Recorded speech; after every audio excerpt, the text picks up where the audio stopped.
आज आपको पाकिस्तान के अवैध कब्जे वाले कश्मीर के अंदर नेपाल वाला रिपीट टेलीकास्ट देखना चाहिए, जहां मुनीर की सत्ता को उखाड़ने के लिए जेन-जी ने विद्रोह शुरू कर दिया है। पीओके अभी जबरदस्त तरीके से जल रहा है, तोड़फोड़ हो रही है, नारे लग रहे हैं जो पाकिस्तान की सत्ता का ब्लड प्रेशर बढ़ा रहे हैं। फिर आपको हेट स्पीच के चैंपियन जाकिर नायक के घनघोर अपमान की जानकारी भी देखनी चाहिए। ये उसी बांग्लादेश में हुआ है जो कल तक उसे मेहमान बनाने के लिए तड़प रहा था। यूनुस सरकार ने जाकिर के दौरे को अनुमति नहीं दी है। इसके पीछे भारत का डर वाला एंगल क्या है, देखिएगा। फिर उस एच बॉम्ब की बात करेंगे जो आज राहुल गांधी लेकर आए। राहुल ने बिहार में वोटिंग से पहले हरियाणा में 25 लाख वोट चोरी वाला आरोप लगाया है और ब्राजील का जिक्र किया है। राहुल के हाइड्रोजन बॉम्ब पर बीजेपी ने क्या कहा है वो भी मैं आपको बताऊंगी। एक अपडेट यह भी है कि कल बिहार में पहले चरण का मतदान होना है, जब 18 जिलों की 121 सीटों पर वोट डाले जाएंगे। ये फेज इसलिए भी अहम है क्योंकि नीतीश कुमार के लगभग आधे मंत्रियों का सियासी इम्तिहान इसी चरण में होना है। वैसे आज बिहार में वोटिंग से पहले दूसरे चरण के लिए नेताओं के बीच जुबानी जंग हुई। आमने सामने थे राजनाथ सिंह और प्रियंका गांधी। राजनाथ ने कहा राहुल पर प्रहार किया और पूछा वो सत्ता के लिए किस हद तक जाएंगे, तो प्रियंका ने सवाल किया पीएम मोदी की सभा में नीतीश क्यों नहीं दिख रहे, मामला क्या है। एक बड़ी खबर यह भी है कि प्रधानमंत्री मोदी वर्ल्ड कप जीतने वाली महिला क्रिकेट टीम के साथ मुलाकात कर रहे हैं। ये मुलाकात पीएम आवास पर हो रही है, जहां वो विजेता टीम का सम्मान भी करेंगे। पीएम से मुलाकात के लिए महिला क्रिकेट टीम मुंबई से दिल्ली आई है। अमेरिकी राष्ट्रपति डोनाल्ड ट्रंप को बड़ा झटका लगा है। उनकी सारी कोशिशों के बाद भी ज़ोहरान ममदानी न्यूयॉर्क के मेयर बन गए हैं। ममदानी 100 वर्षों में न्यूयॉर्क के सबसे युवा, पहले भारतवंशी और पहले मुस्लिम मेयर हैं। उन्होंने अपनी विक्ट्री स्पीच में जवाहरलाल नेहरू के ट्राइस्ट विद डेस्टिनी का जिक्र किया। सत्ता के मेन्यू में आज वैसे तो देश विदेश की कई बड़ी खबरें हैं। पीओके के प्रदर्शन से लेकर राहुल गांधी के हाइड्रोजन बॉम्ब तक की बात होगी, लेकिन शुरुआत इस वक्त की बड़ी खबर के साथ करते हैं। अब से कुछ देर पहले अमेरिका ने न्यूक्लियर पावर वाली मिनटमैन 3 मिसाइल का टेस्ट किया है। 5 दिन पहले ही ट्रंप ने परमाणु टेस्ट करने की बात कही थी। इसीलिए इस मिसाइल की टेस्ट पूरी दुनिया में चर्चा का विषय है, क्योंकि इस मिसाइल की रेंज 14,000 किलोमीटर तक है। अंतरिक्ष तक हमला करने की क्षमता है। ये मिसाइल एक साथ 3 न्यूक्लियर वॉरहेड ले जा सकती है, यानी एक ही मिसाइल 3 टारगेट को हिट कर सकती है। 24,000 किलोमीटर प्रति घंटे की रफ्तार से हमला करने की ताकत है। इस मिसाइल का वजन 35,000 किलो से ज्यादा है। ये मिसाइल 475 किलो टन वॉरहेड ले जा सकती है। इस मिसाइल का टेस्ट इसलिए बहुत अहम है क्योंकि ये अमेरिका और रूस के बीच एक तरह की परमाणु रेस है। कुछ दिन पहले ही रूस ने ऐसी ही एक मिसाइल का परीक्षण किया था, जिसके बारे में ये दावा था कि उसकी रेंज अनलिमिटेड है, जिसकी रेंज में पूरा अमेरिका है। इसके जवाब में अब अमेरिका ने मिनटमैन 3 मिसाइल का परीक्षण किया है। तो सवाल ये है कि ये रेस कहां जाकर खत्म होगी? इस न्यूक्लियर रेस का अंजाम क्या होगा? रूस और अमेरिका दोनों परमाणु शक्ति से संपन्न देश हैं। रूस के पास 5,580 परमाणु हथियार हैं, जो दुनिया में सबसे अधिक हैं, जबकि अमेरिका के पास 5,225 परमाणु हथियार मौजूद हैं आज के दिन भी। अब बात करते हैं, लेकिन हम आपको बाकी खबरें दिखाएं उससे पहले इस बड़ी खबर की बात करना बहुत जरूरी है, क्योंकि एक ऐसी रेस है जिसमें दुनिया में तमाम शक्तिशाली देश एक दूसरे से आगे बढ़ने की कोशिश कर रहे हैं। पुतिन ने 1 नहीं 2 से 3 ऐसे टेस्ट किए, जिसके बाद पूरी दुनिया में ये चर्चा शुरू हो गई कि क्या अब ये जो रेस है वो आगे और तेजी से बढ़ेगी। खुद डोनाल्ड ट्रंप ने कहा कि वो पीछे रहकर नहीं देख सकते हैं, तब जबकि चीन, पाकिस्तान का भी उन्होंने जिक्र किया और रूस लगातार परमाणु परीक्षण कर रहे हैं। लेकिन अभी जो टेस्ट किया है अमेरिका ने मिनटमैन 3 मिसाइल का, उसकी शक्ति क्या है ये जानना बहुत जरूरी है। देखिए, इसकी रेंज 14,000 किलोमीटर है, तो यानी बहुत दूर तक मार करने की क्षमता है। इसकी ताकत अंतरिक्ष तक हमला करने की है, यानी इसकी क्षमता यह भी है कि धरती से अंतरिक्ष तक ये मार कर सकती है। इसकी रफ्तार 24,000 किलोमीटर प्रति घंटा है और डोनाल्ड ट्रंप उसी दिशा में अब आगे बढ़ रहे हैं जो उन्होंने दावा किया था, जिसमें उन्होंने ये कहा था कि अमेरिका मूक दर्शक बना होकर नहीं देख सकता है। 1992 के बाद से कोई भी परमाणु परीक्षण नहीं किया गया है, लेकिन अब परमाणु हथियार ले जाने में सक्षम मिसाइल मिनटमैन 3 का परीक्षण किया है अमेरिका ने और बताया है कि इस रेस में अब अमेरिका शामिल हो चुका है और तेजी से आगे बढ़ेगा। पीओके में सत्ता विरोधी आंदोलन जारी है, जिसमें मुनीर गद्दी छोड़ो वाले नारे हैं, पाकिस्तान आर्मी गो बैक वाला गुस्सा है, शहबाज और मुनीर को चुनौती देने वाला गदर है।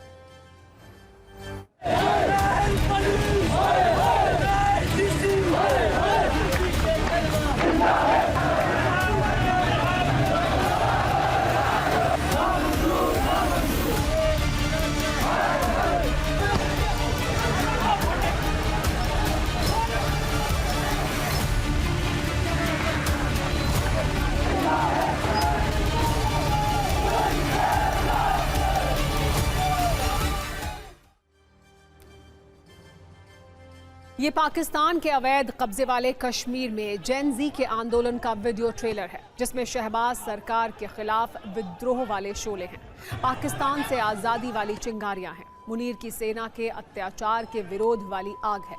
ये पीओके की तस्वीर है। जिन छात्रों के हाथ में कॉपी कलम होती है वो अपनी सरकार के खिलाफ सड़क पर है। पीओके में बवाल ऐसा हुआ है कि यहाँ की यूनिवर्सिटी का कैंपस युद्ध भूमि बन गया, गोलियां चलने लगी, तोड़फोड़ होने लगी, आगजनी हुई। कुछ इस तरह इन प्रदर्शनकारियों के टारगेट पर पाकिस्तान की सेना और पाकिस्तान की पुलिस थी। वैसे तो पीओके पिछले कई महीनों से जल रहा है। ये तस्वीरें बता रही हैं कि पीओके पाकिस्तान के हाथ से फिसल रहा है, लेकिन जेन जी का ये प्रदर्शन विरोध का एक नया एक्सटेंशन है। अब पाकिस्तान के अवैध कब्जे वाले कश्मीर के युवा सत्ता के विरोध में आंदोलन कर रहे हैं।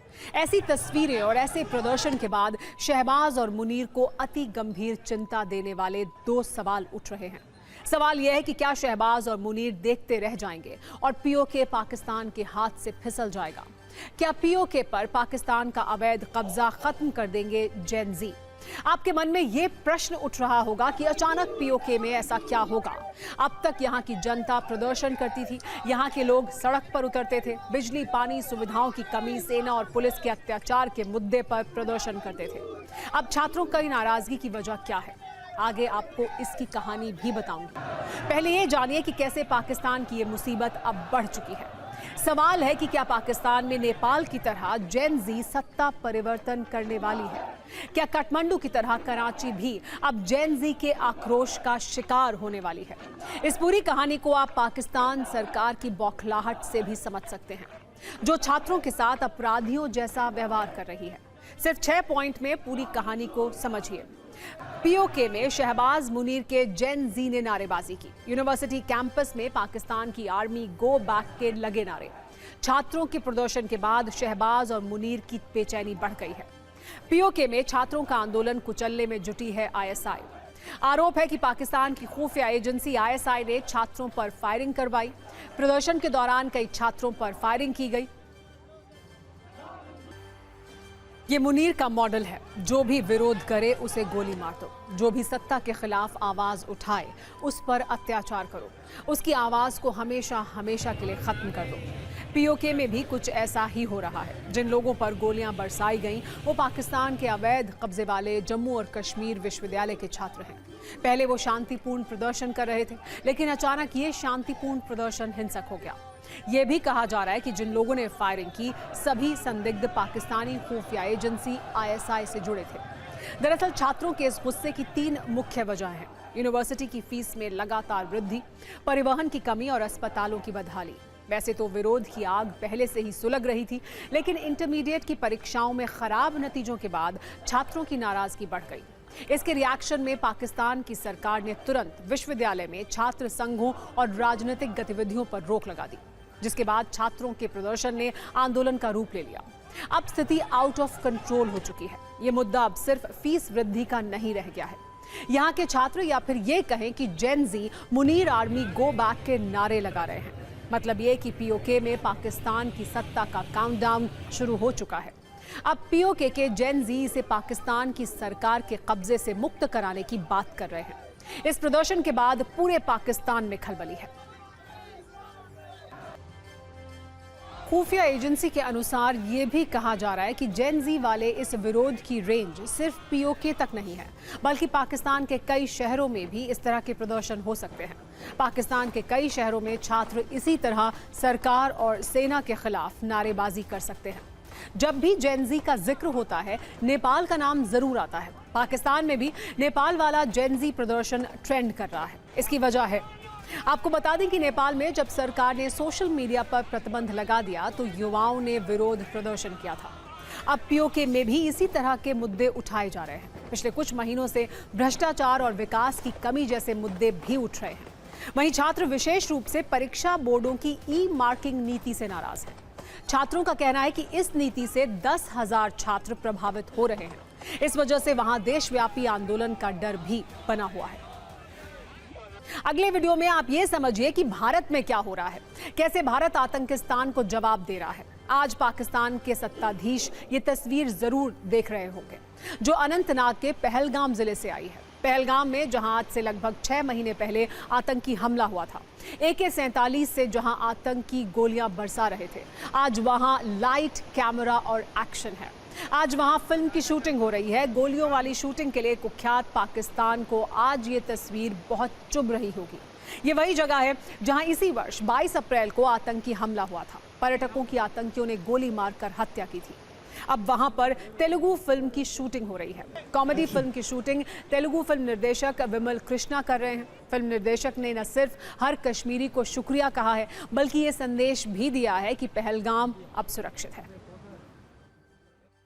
जो कुछ हुआ इधर पहलगाम में, उसके वो घटना के बाद हमारा film we are the first people to हम इधर आके शूट करें। सो मैं ये कह सकता हूँ कि ये 100% सेफ़ है। यहाँ के लोकल्स सब, डैनिश भाई, जुनैद भाई, सैम भाई, ये सब हमको फैमिली तरह देखे इधर। हम 100% सेफ़ फील हो रहे हैं अभी हियर। वैसे इस वक्त सिर्फ आसिफ मुनीर और शहबाज शरीफ ही तनाव में नहीं होंगे, बल्कि उनके लिए माननीय बन चुका उनका चहेता और हेट स्पीच का चैंपियन जाकिर नायक भी तड़प रहा होगा। बस उसके लिए दर्द की ये लहरें पाकिस्तान से नहीं, बांग्लादेश से उठी हैं, जहां जाकिर नायक के बड़े बड़े पोस्टर छप गए थे, इश्तेहार बंट गए थे। मोहम्मद यूनुस खुद रेड कार्पेट बिछाने के लिए तैयार थे, लेकिन अचानक हालात और जज्बात दोनों बदल गए। अब बांग्लादेश में जाकिर नायक के बेइज्जती के पोस्टर छप गए हैं। कट्टरपंथियों के भाईजान को बहुत जलील होना पड़ा है। वैसे जाकिर के घनघोर अपमान का प्रायोजक कैसे भारत सरकार को बताया जा रहा है, ये आपको जानना चाहिए। लेकिन पहले वो पोस्टर देखिए जिसके जरिए बांग्लादेश में जहरीले और नफरती जाकिर के स्वागत की जोरदार तैयारी थी। ये तैयारी वैसे तो स्पार्क इवेंट नाम की मैनेजमेंट कंपनी ने की थी। उसे यूनुस सरकार का आशीर्वाद भी मिल चुका था। हालांकि अब कहानी बदल गई है।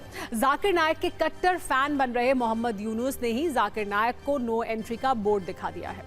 जाकिर नायक वो शख्स हैं जिसके शब्दकोश में जहरीली तकरीरों का संकलन है, जिसके नाम के आगे भारत में पुलिस की क्राइम फाइल में बोल्ड और कैपिटल लेटर में मोस्ट वांटेड और भगोड़ा लिखा है, जिसे हेट स्पीच और ब्रेन वॉश का उस्ताद कहा जाता है। उसे बांग्लादेश की सरकार चीफ गेस्ट बनाने वाली थी, लेकिन अब मोहम्मद यूनुस सरकार ने जाकिर नायक के वेलकम का फैसला बदल दिया है। वैसे माना जा रहा है कि जाकिर पर बांग्लादेशी सत्ता का ये हृदय परिवर्तन भारत के दबाव की वजह से हुआ है, जिसके बाद कल वहां गृह मंत्रालय ने लॉ एंड ऑर्डर कमेटी की एक बैठक बुलाई और ये तय किया गया कि जाकिर नायक को बांग्लादेश में एंट्री नहीं दी जाएगी। दरअसल कुछ दिन पहले ही भारत ने मोस्ट वांटेड जाकिर नायक के दौरे का विरोध किया था, जब ये बात सामने आई थी कि बांग्लादेश जाकिर नायक को माननीय और मेहमान बनाने वाली है। तब भारत के विदेश मंत्रालय की ओर से कहा गया था वो शायद बांग्लादेश सरकार को चुभ गया। भारत ने कहा था हमें उम्मीद है जाकिर जहां जाएगा वहां की सरकार उसके खिलाफ कार्रवाई करेगी। So, there are reports that Zakir Naik will be in Bangladesh next month. Is there any proposal to request the Bangladesh government if they can hand him over to the Indian government? On Zakir Naik being invited, well, he's a fugitive. He's wanted in India. So we expect that wherever he goes, those people will take due action against him and meet our security concerns.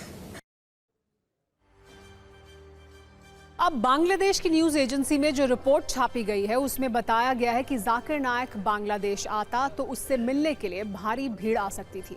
उसे भीड़ को control करने के इंतजाम इतनी जल्दी नहीं हो सकते थे, इसीलिए दौरे को अनुमति नहीं दे सकते। लेकिन कूटनीति के विशेषज्ञ इन दलीलों को बहाना बता रहे हैं और ये कह रहे हैं कि इसमें भारत का प्रेशर ज्यादा है। वैसे मोहम्मद यूनुस जिस भगोड़े जाकिर नायक का ग्रैंड वेलकम करने वाले थे, उसके भाषण तक बांग्लादेश में बैन रहे हैं। बांग्लादेश में भारत के दुश्मन जाकिर नायक के पीस टीवी पर बैन लगाया गया था। यह प्रतिबंध 2016 में शेख हसीना की सरकार के दौरान लगा था, क्योंकि तब जाकिर नायक का नाम ढाका में होली आर्टिजन बेकरी में हुए आतंकी हमले में आया था। जिस आतंकी को जांच एजेंसियों ने पकड़ा था, उसने जाकिर नायक के नाम का जिक्र किया था और यह बताया था कि वो जाकिर नायक के जहरीले भाषणों से प्रभावित था। इसके बावजूद मोहम्मद यूनुस जाकिर नायक को बांग्लादेश का सरकारी मेहमान बनाने के लिए तड़प रहे थे। वैसे ये वही पैटर्न था जो पिछले वर्ष लगभग इसी समय पाकिस्तान में देखा गया था, जहां जाकिर नायक का रेड कार्पेट स्वागत हुआ था। उसकी नफरती तकरीरें हुई थी, जहां जाकिर लश्कर जैसे आतंकी संगठन के आतंकवादियों से मिला था। अब इसका रिपीट टेलीकास्ट बांग्लादेश में होने वाला था, जहां जाकिर सरेआम हेट स्पीच का लाउड स्पीकर बजाता और जमाते इस्लामी के कट्टरपंथियों के गले मिलता। लेकिन भारत के विरोध के बाद मोहम्मद यूनुस का मन खट्टा हो गया और उन्होंने अपना ये ऐलान और ये प्लान बदल दिया। अब राजनीतिक सत्ता की बात भी कर लेते हैं, जिसमें आज का शब्द है हाइड्रोजन बॉम्ब। लंबे इंतजार के बाद राहुल गांधी ने आज दिल्ली में कांग्रेस के केंद्रीय कार्यालय इंदिरा भवन में हाइड्रोजन बॉम्ब फोड़ दिया और दावा किया कि इस बम के फूटने से वोट चोरी का किला ध्वस्त हो गया। लंबे वक्त से राहुल गांधी के हाइड्रोजन बॉम्ब का इंतजार किया जा रहा था और आज वो हरियाणा में वोट चोरी के सबूतों के साथ फटा है। लेकिन सवाल यह है कि जो सबूत राहुल गांधी के लिए हाइड्रोजन बॉम्ब जैसे हैं, क्या वो चुनाव आयोग पर असर डाल पाएंगे? इस पर हमने सत्ता की विस्तृत कुंजी तैयार की है, जिसमें आरोप और सफाई दोनों की पर्याप्त मात्रा मौजूद है। राहुल गांधी के हाइड्रोजन बम की अहमियत आज इसलिए काफी ज्यादा है क्योंकि कल बिहार में पहले फेज की 121 सीटों पर वोटिंग होनी है। इससे एक दिन पहले राहुल गांधी ने वोट चोरी पर 1 घंटा 20 मिनट लंबी प्रेस कॉन्फ्रेंस की। इसमें कुछ पावर पॉइंट प्रेजेंटेशन थे, कई हजार पेपर्स और बिहार के कुछ ऐसे लोग जिनका दावा है कि वोटर लिस्ट से उनका नाम हटा दिया गया। राहुल गांधी के इस प्रेस कॉन्फ्रेंस को 2 हिस्सों में बांटकर देखा जा सकता है। एक हिस्सा इन आरोपों पर आधारित था कि बिहार में वोट चोरी हो रही है, राज्य में ऑपरेशन सरकार चोरी चलाया जा रहा है। दूसरा हिस्सा हरियाणा में हुए चुनाव में कथित वोट चोरी के सबूतों पर आधारित रहा। कुल मिलाकर राहुल गांधी के इस प्रेस कॉन्फ्रेंस से 3 बड़े आरोप निकलकर सामने आए हैं। पहला आरोप, हरियाणा में 25 लाख वोट चोरी हुए। दूसरा आरोप, वोट चोरी के कारण कांग्रेस 22,000 वोटों से सत्ता से दूर रह गई। और तीसरा बड़ा आरोप यह है कि कैसे बिहार में भी वोट चोरी हो रही है। आपको बता दें कि कल ही बिहार में पहले चरण की वोटिंग है। चुनाव आयोग की तरफ से इस पर अब तक कोई आधिकारिक बयान नहीं आया है, जबकि बीजेपी ने राहुल गांधी के आरोपों का जवाब दिया है। केंद्रीय मंत्री किरण रिजिजू ने आज राहुल गांधी के आरोपों के जवाब में एक प्रेस कॉन्फ्रेंस की और बिंदुवार तरीके से जवाब दिए।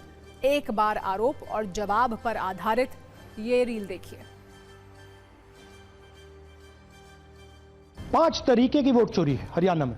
2 करोड़ वोटर हरियाणा में, 25 लाख वोट चोरी, 8 में से 1 वोटर चोरी का। तब भी कांग्रेस पार्टी सिर्फ 22,000 वोट से हारती है।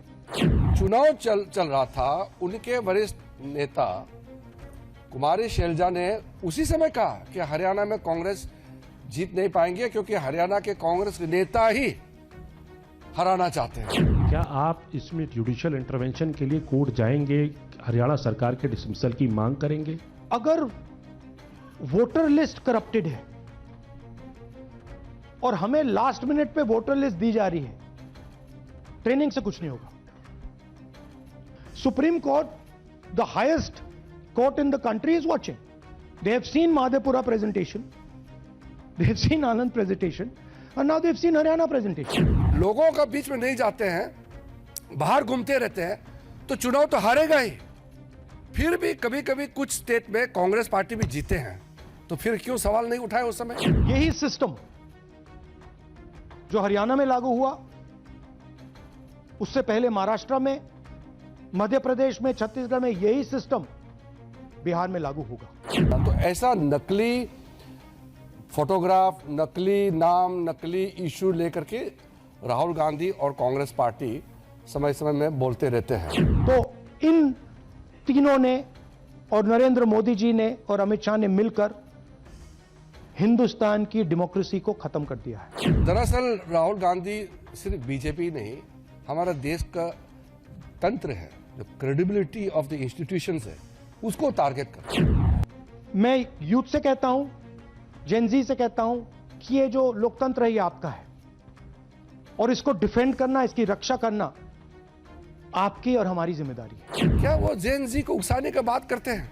हमारे देश के लोग समझदार हैं। देश के पूरा युवा पीढ़ी, पूरा न्यू जनरेशन मोदी जी के साथ खड़ा है। राहुल गांधी ने अपनी प्रेस कॉन्फ्रेंस में यह भी दावा किया कि हरियाणा में कांग्रेस जीत रही थी। सारे एग्जिट पोल कांग्रेस के पक्ष में थे, लेकिन वोट चोरी कर बीजेपी ने सरकार बना ली। उन्होंने हरियाणा के सीएम नायब सिंह सैनी के एक बयान का जिक्र भी किया, जिसमें उन्होंने कहा था कि हमारे पास सरकार बनाने की व्यवस्था है। एक बार उस प्रेस कॉन्फ्रेंस का वो हिस्सा भी सुनिए। कि एक ऑपरेशन सरकार चोरी लागू किया गया, एक प्लान जिससे कांग्रेस की जो विक्ट्री थी, लैंडस्लाइड जो विक्ट्री होनी थी, वो लॉस में, हार में बदली जाए। इनकी आवाज सुनिए। ये मैंने शुरू से ये चीफ मिनिस्टर है। मैंने शुरू से ये कहा है कि भारतीय जनता पार्टी एक तरफा सरकार बना रही है। हमारे पास सारी व्यवस्थाएं हैं, आप चिंता मत करिए। अब ये देखिए, मुस्कुरा रहे हैं। सारे एग्जिट पोल्स कह रहे हैं कि भाई आप चुनाव जीत रहे हो, सारे ओपिनियन पोल्स कह रहे हैं कि चुनाव जीत रहे हो। ये मुस्कुरा के कह रहे हैं भैया हमारे पास व्यवस्था है। कौन सी व्यवस्था? राहुल गांधी ने इस हाइड्रोजन बम वाली प्रेस कॉन्फ्रेंस में एक विदेशी महिला की तस्वीर दिखाई और दावा किया कि यह ब्राजील की मॉडल है। उन्होंने दावा किया कि इस ब्राजीलियन मॉडल की तस्वीर लगी वोटर आई कार्ड के जरिए अलग अलग नाम से 22 वोट डाले गए। उन्होंने पूछा कि हरियाणा में कोई 10 अलग अलग बूथ पर 22 बार वोट कैसे दे सकता है। एक बार सुनिए कि उन्होंने क्या कहा, फिर आपको इस ब्राजीलियन मॉडल पर आगे की पॉलिटिक्स भी बताएंगे। हरियाणा की जनता से पूछना चाहता हूं कि ये कौन है, इसकी एज क्या है, ये कहां की है, इसका नाम क्या है, ये आपको बता सकता हूं। कभी इसका नाम सीमा, कभी स्वीटी, कभी सरस्वती। 22 बार 10 बूथ में इसको वोट देने का मौका मिलता है। कहां की है? ब्राजील की है। हरियाणा की नहीं है, हिंदुस्तान की नहीं है, ब्राजील की है, मॉडल है। हरियाणा की वोटर लिस्ट पे है। राहुल गांधी ने अपनी प्रेस कॉन्फ्रेंस में ब्राजीलियन मॉडल का चेहरा तो दिखाया, लेकिन उनका नाम नहीं बताया। हालांकि थोड़ी ही देर बाद केरल कांग्रेस ने सोशल मीडिया पर लिखा कि ब्राजील की नागरिक मैथियस फेरोरो ने हरियाणा में स्वीटी से लेकर सरस्वती तक 22 नामों से वोट डाला। कमाल है, चुनाव आयोग, क्या आपको और सबूत चाहिए कि हरियाणा चुनाव में पूरी तरह से धांधली हुई थी। हालांकि कांग्रेस ने जिसका नाम लिया है वो एक फोटोग्राफर है, मॉडल नहीं। राहुल गांधी के राजनीतिक हाइड्रोजन बम की आवाज कितनी दूर तक होगी और इससे मौजूदा सत्ता पर क्या फर्क पड़ेगा, इसके नतीजे आने में अभी वक्त है। उन्होंने जेन जी और युवाओं से आगे आने की अपील भी की है। अब कितना असर होगा ये देखना है। हालांकि उनके आरोपों का राजनीतिक असर है। बीजेपी, जेडीयू और एनडीए के दल उनके आरोपों का जवाब दे रहे हैं, जबकि कांग्रेस वोट चोर के आरोपों पर चट्टान की तरह कायम है। आज मेरे भाई ने सबके सामने हरियाणा के चुनाव की बातें बताई हैं, किस तरह से पूरा चुनाव चोरी किया है। लेकिन मेरे भाई, देश से शिकायत है, देश चुप क्यों है?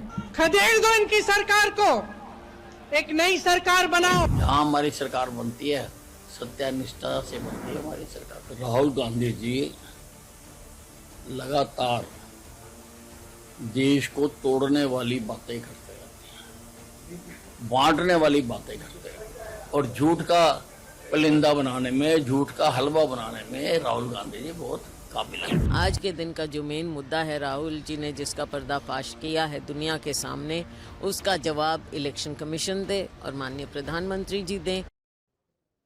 मशहूर व्यंग्यकार हरिशंकर परसाई ने कहा था, जब शर्म की बात गर्व की बात बन जाए तब समझो कि जनतंत्र बढ़िया चल रहा है। उत्तर प्रदेश में एक बैठक के दौरान 2 बीजेपी नेताओं ने जिस तरह का आचरण दिखाया, उस पर यह कथन एकदम सटीक है, क्योंकि अकबरपुर से बीजेपी के सांसद देवेंद्र सिंह भोले ने भरी मीटिंग में कह दिया कि मुझसे बड़ा गुंडा कोई नहीं है, मैं कानपुर देहात का सबसे बड़ा हिस्ट्री शीटर हूं। वैसे तो नेता अपने आपराधिक रिकॉर्ड को छिपाने की कोशिश करते हैं, लेकिन सांसद देवेंद्र सिंह भोला अपनी ही पार्टी के एक नेता पर ऐसे भड़के कि खुद को सबसे बड़ा गुंडा बताने लगे, जिसका वीडियो अब सोशल मीडिया पर खूब वायरल हो रहा है। मामला उत्तर प्रदेश के कानपुर देहात का है, जहां जिले के विकास कार्यों की समीक्षा के लिए दिशा कमेटी की बैठक हो रही थी। बैठक में सांसद देवेंद्र सिंह भोला, पूर्व सांसद अनिल शुक्ल वारसी और जिले के सभी बड़े अधिकारी मौजूद थे।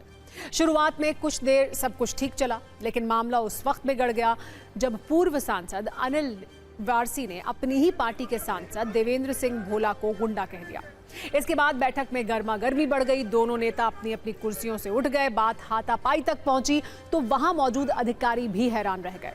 मौके पर मौजूद डीएम और एसपी ने बीच बचाव की कोशिश की, लेकिन तब तक दोनों बीजेपी नेताओं का ये विवाद जातीय रंग भी ले चुका था। पूर्व सांसद के गुंडे कहे जाने का जवाब सांसद ने ब्राह्मणवाद वाले आरोपों से दिया।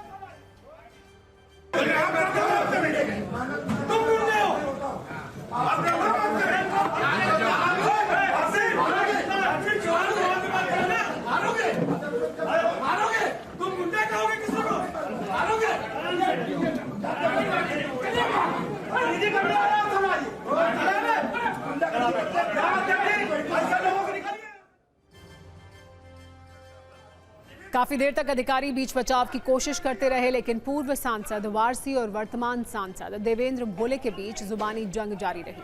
पूर्व सांसद वारसी चिल्लाते रहे कि अगर आप गुंडे हैं तो मुझे मार डालिए।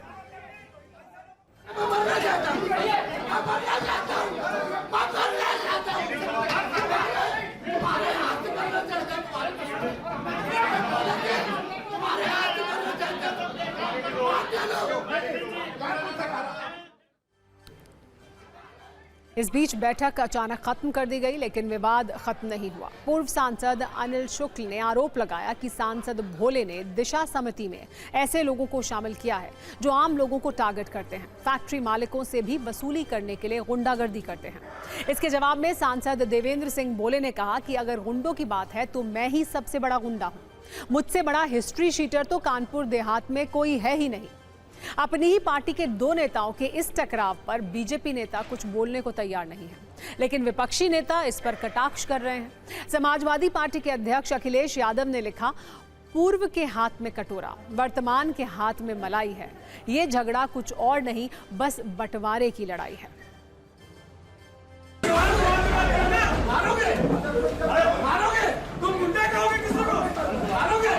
ये यहाँ का जो दशा का चेयरमैन है मिस्टर देवेंद्र सिंह भोले, यहाँ पे अपने 4-5 गुंडों को बैठाल करके उनको जबरदस्ती मेंबर बना के दिशा का, और इस मीटिंग पे जो है क्या नाम लोगों को टारगेट करते हैं, लोगों को बेइज्जती करते हैं और सबको जो है परेशान करते हैं, जबरदस्ती मुकदमे लिखाते हैं, फैक्ट्री वालों को टारगेट करते हैं, फिर इनके लोगों जा करके वहाँ वसूली काम करते हैं। मैं यहाँ से शासन को लिखूंगा कि शासन का अधिकारी और भारत सरकार को लिखूंगा, भारत सरकार का अधिकारी वह भी उस बैठक में रहे और एक एक बिंदु पर चर्चा हो, चर्चा के बाद गुण और दोष के आधार पर कार्रवाई हो। लेकिन धमकी देना, मुझे गुंडा कहना, अपराधी कहना, तो मुझसे बड़ा कानपुर देहात में कोई बदमाश नहीं है। मैं हिस्ट्री शीटर हूँ कानपुर देहात।